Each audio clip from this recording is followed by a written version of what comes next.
Welcome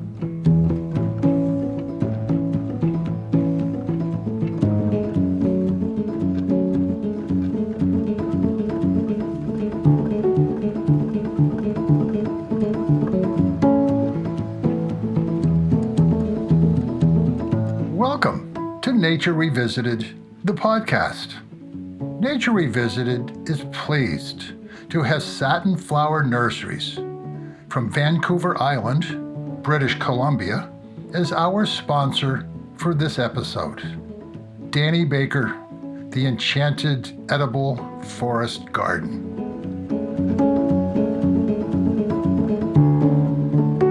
This is Kristen Muskelly from Satin Flower Nurseries, native plants, seeds, and consulting located on the southern tip of Vancouver Island, British Columbia, within the traditional unceded territories of the Coast Salish peoples. Our native plant nursery aims to inspire and empower people to connect with nature through native plants. Satin Flower Nurseries has been built around a respect for local ecosystems and a drive to inspire you to help nature. We grow exclusively indigenous plants to our region and welcome visitors year-round to our main location. We also host an array of workshops and events related to growing native plants and restoration. To learn more about us, visit satinflower.ca. Thank you, Stefan, for including us as a sponsor for Nature Revisited, our favorite nature podcast. We appreciate and are inspired by your work to bridge people with nature. We share a similar mandate.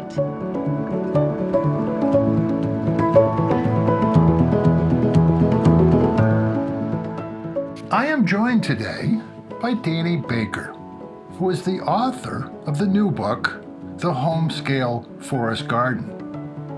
Her Enchanted Edible Forest Garden is located at Cross Island Farms on Wellesley Island in the St. Lawrence River, between New York and Canada.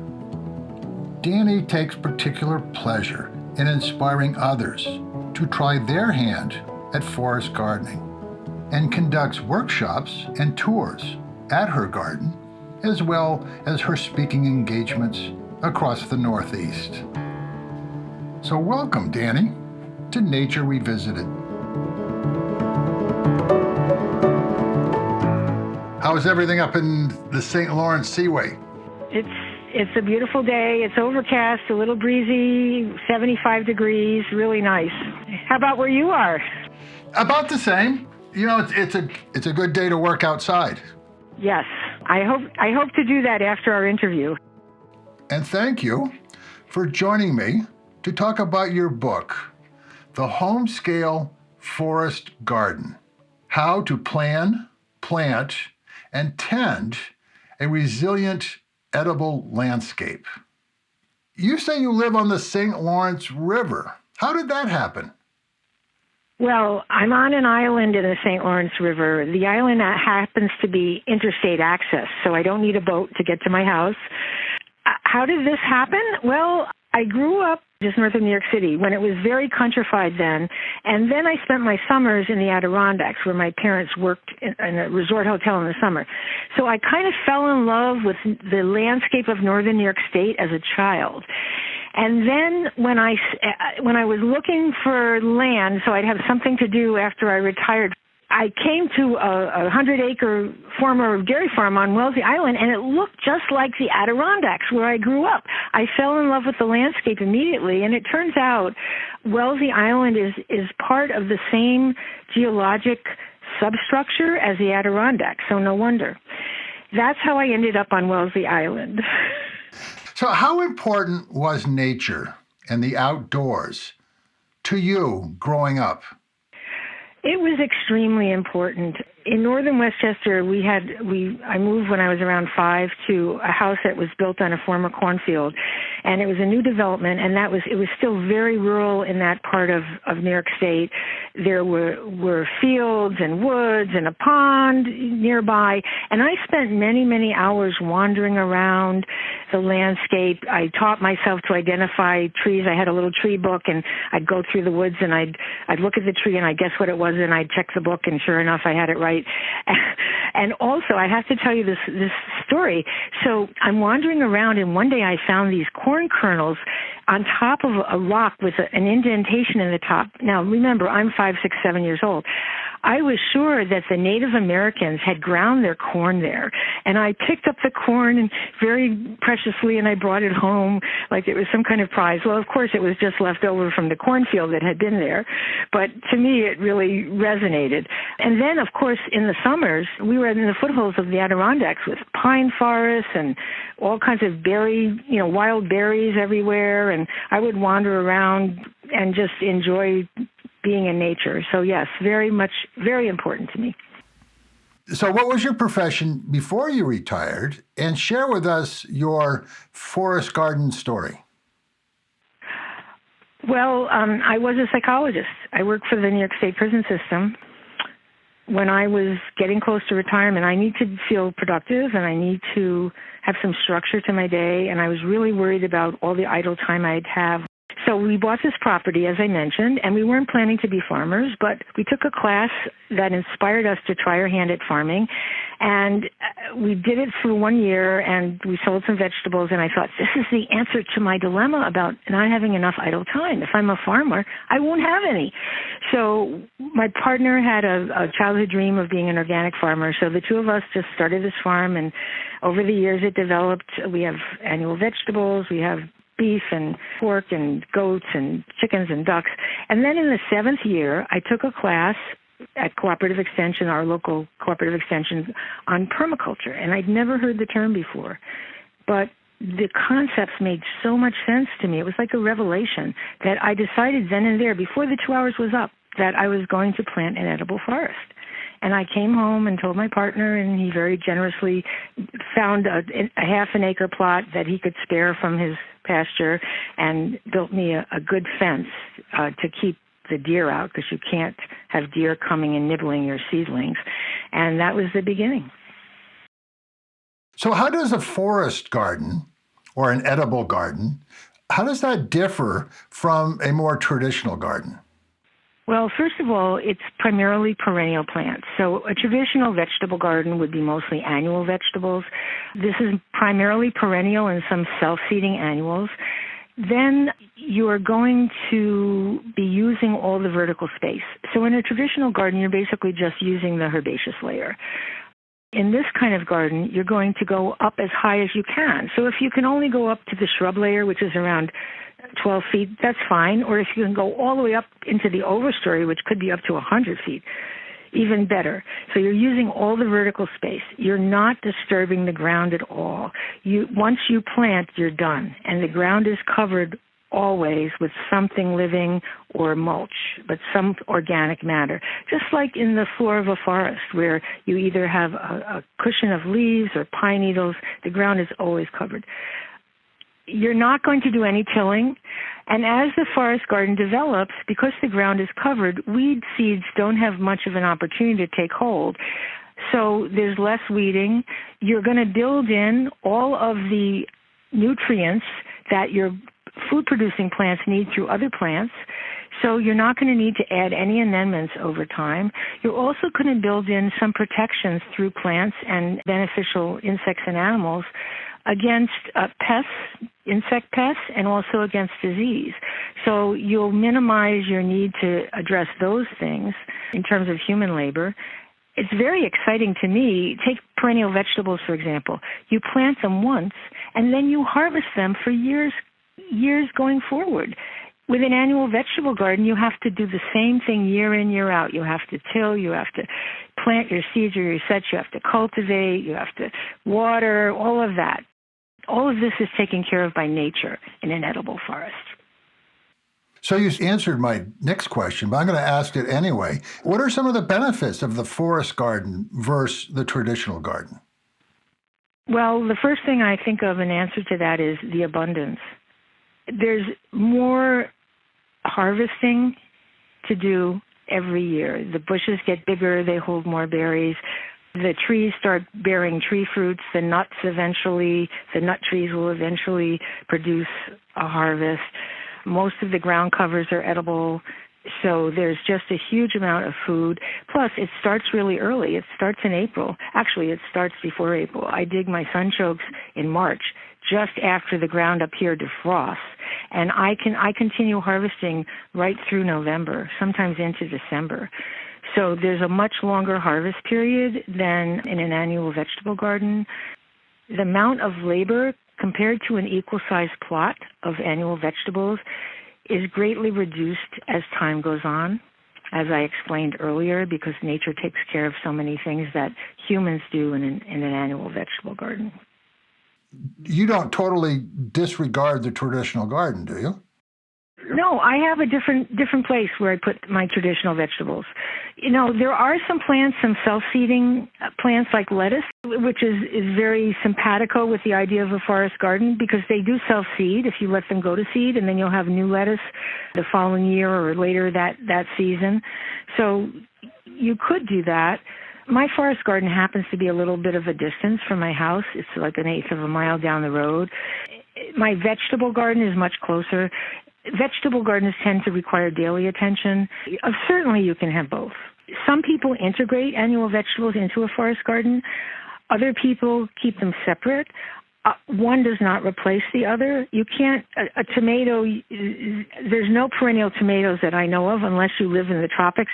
I think both is the ideal situation. That's what I do. My forest garden happens to be a little distance from the house, and it's separate from my annual vegetable garden. If you wish, you can certainly integrate the two, and in my book I do talk about some ways to do that.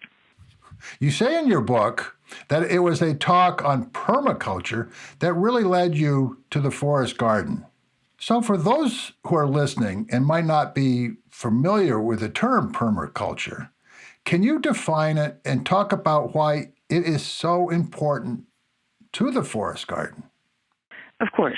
So rather than me define it, I'm going to just read you Bill Mollison's. He's one of the founders of permaculture, his definition. And he says permaculture, which he defined as permanent agriculture, is the conscious design and maintenance of agriculturally productive ecosystems which have the diversity, stability, and resilience of natural ecosystems.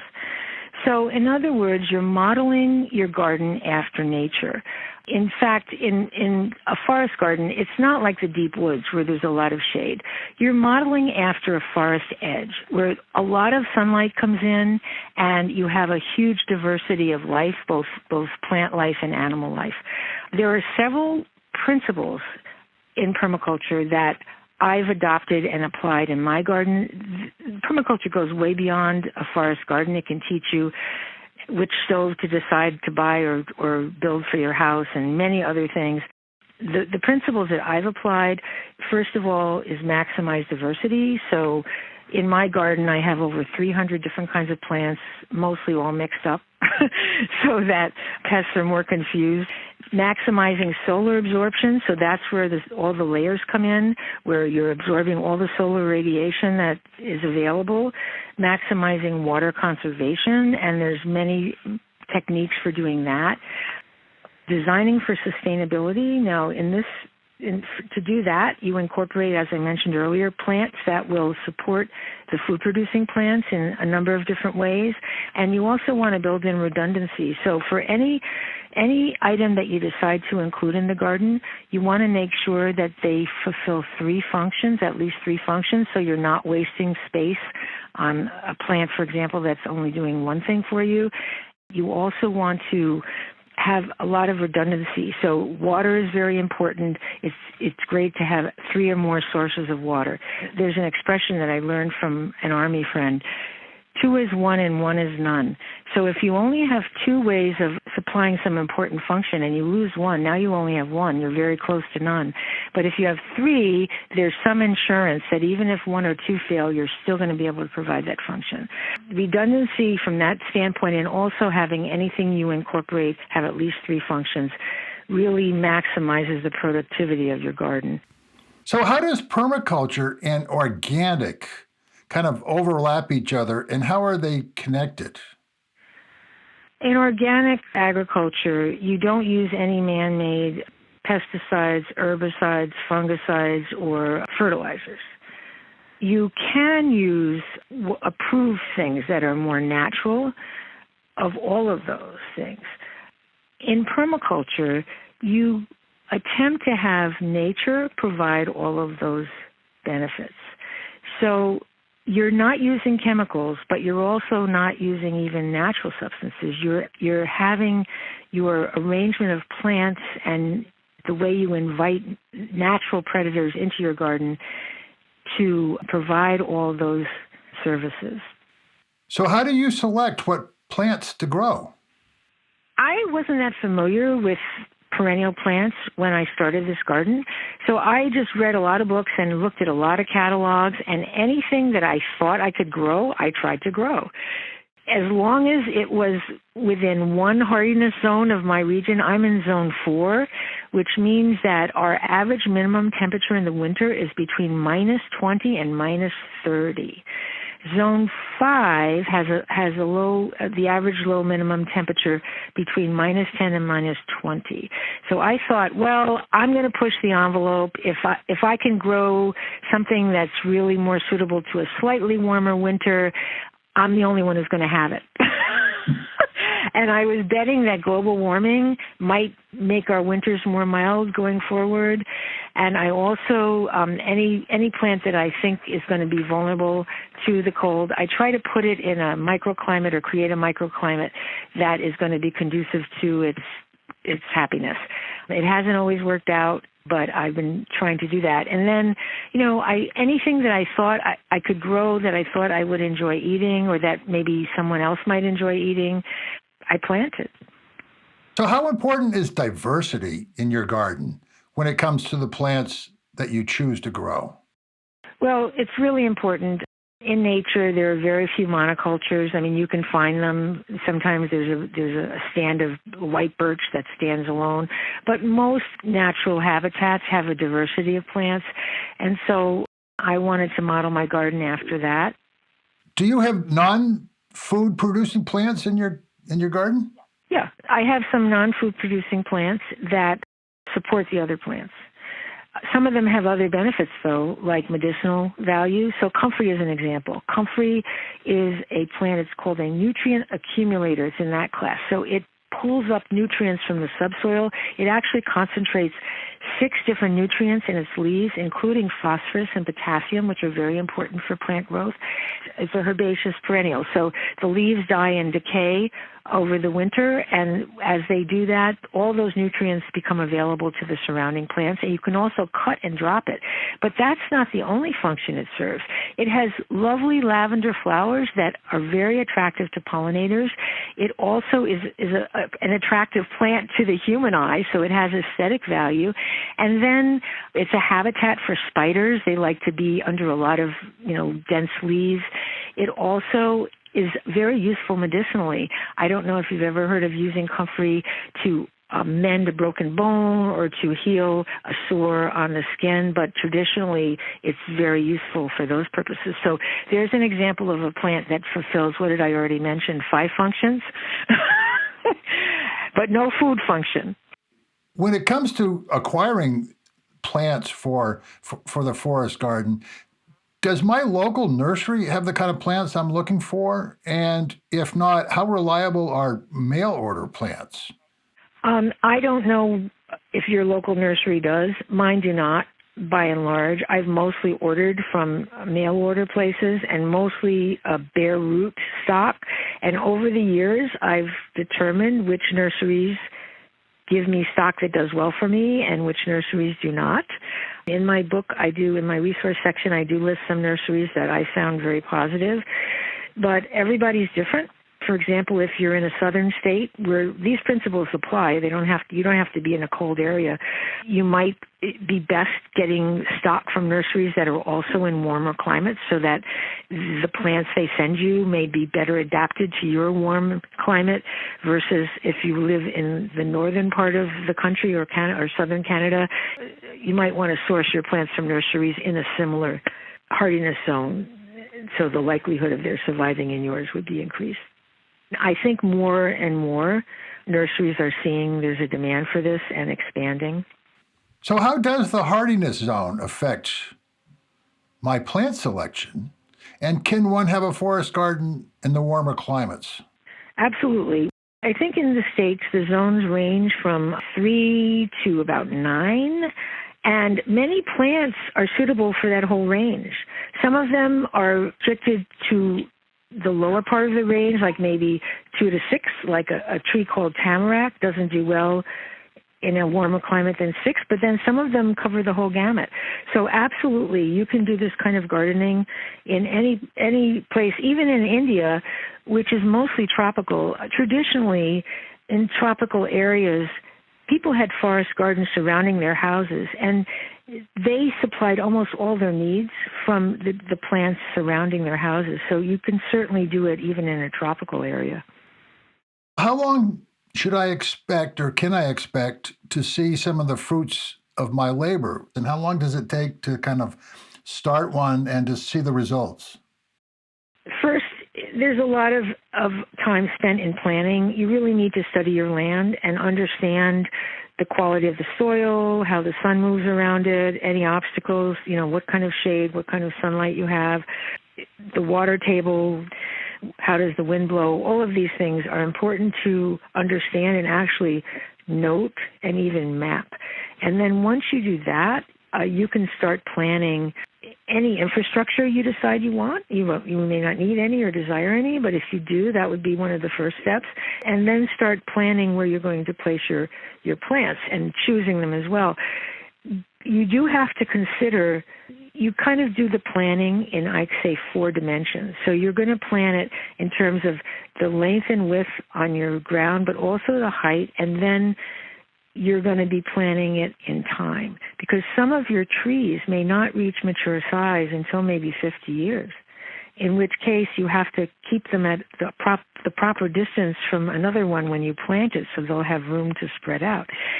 So these are all important, but you don't have to wait 50 years to get a benefit.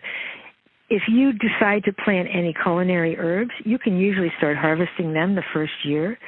Some berry bushes you can start harvesting the first year, certainly by the second year. Things like strawberries, which are semi-perennial, you'll be harvesting the first year. So you don't have to wait a long time to get a benefit. There are some plants, of course, that may take a good deal longer, and you may choose not to plant them because you want a more immediate return. I have a whole diversity of plants, some that I could harvest the first year, second year, third year, and all the way into who knows when in the future. I planted some Siberian nut pines that I was told by the nursery I would get pine nuts from them in 40 years. And so this is my motivation to live to be past 100, so I can harvest pine nuts from my Korean nut pines. So that is one thing about your book that I will say to our listeners, that you really do show folks that initial part of how to plan for the garden. I mean, it's well done in your book that how important that part is. What might be the initial cost, and what kind of yearly budget should one might expect? Well, that will vary so much on what your goals are and, how ambitious a garden you want to plant, and also how and where you source your plants. If you're not interested in any infrastructure that's going to cost you for materials or labor, you don't have to worry about that part. You can do it all by hand. In fact, I started with a half acre, and then I developed a second half acre, and specifically not using any machinery or any expensive infrastructure materials, so I could show people you don't need a lot of money to do this. In terms of plants, if you have neighbors and friends who have berry bushes that they might want to give you a cutting, or if they have seeds from some of their perennial plants that they are willing to give you, even tree seeds, you can grow your own, and you can totally minimize your cost. There are several nurseries that do sell small bare root trees for very reasonable amounts. I find the smallest stock is the most resilient. If you're willing to wait for your plants to develop in size, you're going to be probably better off getting smaller plants than the larger ones. And then you can start small. So, you don't need a big plot of land for this. You can just use one side of your house. Like if you have a 20-foot long foundation, you can you can employ the principles of forest gardening in that smaller space, maybe 20 by 6 feet. You can also have one fruit tree surrounded by other beneficial plants and food-producing plants like a fruit tree and then bushes and some perennial vegetables and ground covers, just in maybe a 10-foot wide circle in your yard. Or you can plant an edible hedge that can screen your view of your neighbors and also provide food for you and for the birds. So it doesn't have to be a huge, ambitious undertaking. I really recommend you start small. Your costs will be less too, and then as you grow in confidence, you may want to expand on that. How do you address the issue of wildlife and how to keep animals from eating the produce? Well, there's some wildlife you really want to invite into your garden, and there's others that you want to exclude. So for us up here, deer is a biggie that we want to exclude. We built a very heavy-duty post-pounded fence that's electrified to keep the deer out. Not just the deer, but we have animals on our farm, so we had to make sure the pigs and the goats and the beef cows didn't get in there when we didn't want them in there. So we built a very heavy-duty fence. But I found in terms of protecting, if I didn't have a fence, I could protect my seedlings, my tree seedlings, and my ground cover by a couple of simple methods. I devised these upside-down tomato cages. So I take a tomato cage, I turn it upside down so the big circle is on the ground. I wrap it with a chicken wire, and then I secure it over my seedling using garden staples. And that keeps the deer away until the tree is tall enough to be taller than where the deer reach, and then I remove it. So that works for seedlings. And then I find for herbaceous plants like strawberries that deer really like, or tulips. By the way, tulips are edible. If I just take a piece of row cover and I drape it over those plants, the deer and the rabbits don't realize there's plants underneath, and I can protect them. Birds do eat bugs, and I invite them in, but there's certain berries, especially during June when they're feeding their young, that they really like blueberries, like blueberries or honeyberries. I do net the berries to keep the birds from eating them while they're ripening. But in general, you want to invite your birds in because they eat bugs, and you want to invite all kinds of wildlife in, toads and frogs and spiders and all kinds of beneficial insects. And there are plants that you can incorporate that do this for you. Does domestic animals play any role in the edible forest garden? Well, in our case, we use them to get the ground ready. Initially, we put pigs in there to root out the deep-rooted perennial weeds, and we put in our beef cattle and our goats to eat the foliage. Because we have a farm, we have those animals. If you just have a little backyard, you might have chickens. Chickens can be very useful. They can eat weed seeds. They can eat bugs. I didn't use chickens initially because I used a lot of wood chip mulch, and they tend to scratch it up and bare the ground, and I didn't want bare ground.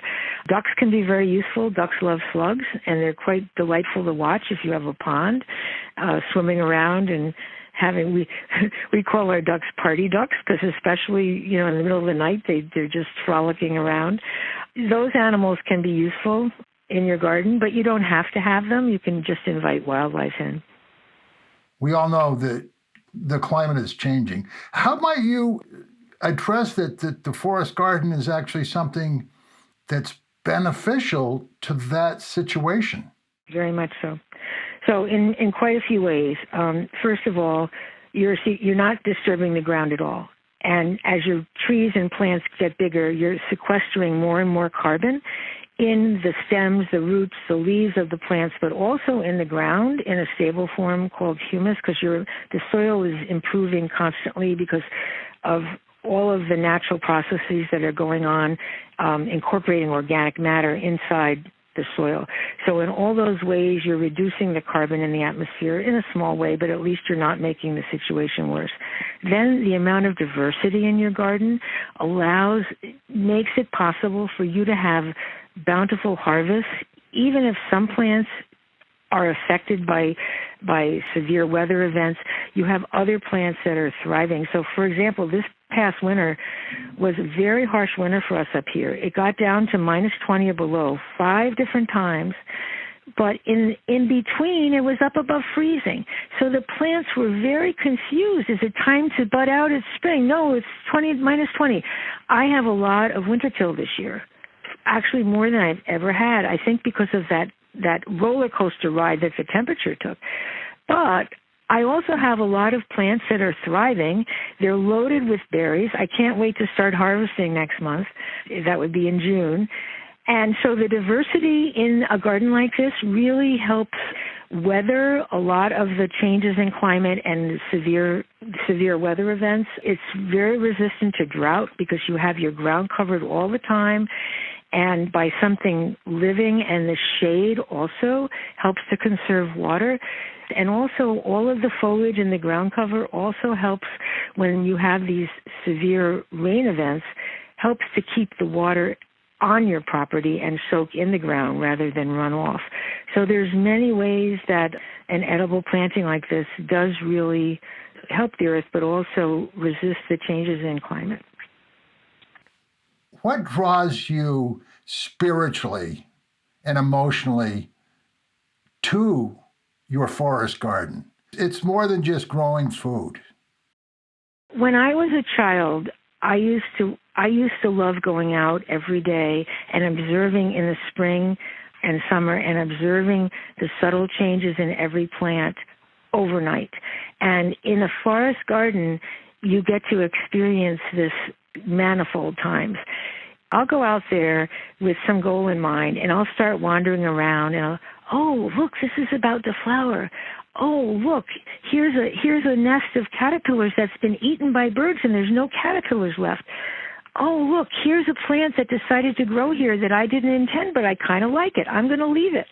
And just wandering around and observing all the changes that happen literally overnight, and just the odors from all of the flowering plants, the birds and the bees and all the sounds that nature's creating. And then when it comes time to harvest, all of the wonderful flavors and colors of all the fruits and berries, it just, I don't know, it's just mesmerizing. You call your garden the Enchanted Edible Forest. What makes a forest garden so enchanting? I named it that because many people who visit my garden spontaneously called it a magical place.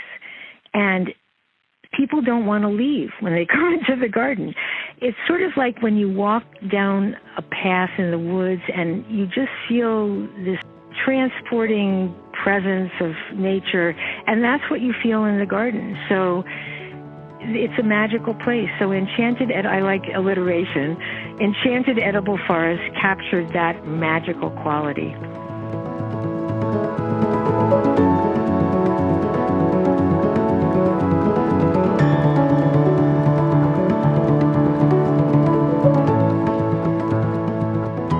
I hope you enjoyed my conversation with Dani Baker on forest gardening. If you want to learn more, check out her book, The Home-Scale Forest Garden, or visit her at her website, crossislandfarms.com. Nature Revisited would like to thank Satin Flower Nurseries for sponsoring this edition of Nature Revisited. The music is Overpass by Ben Cosgrove.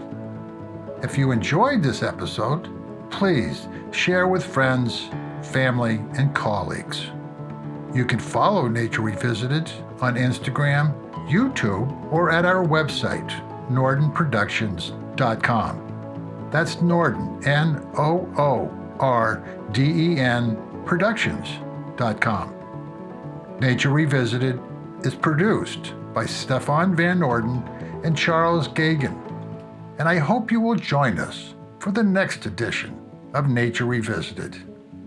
And in the meantime, do remember, we are nature.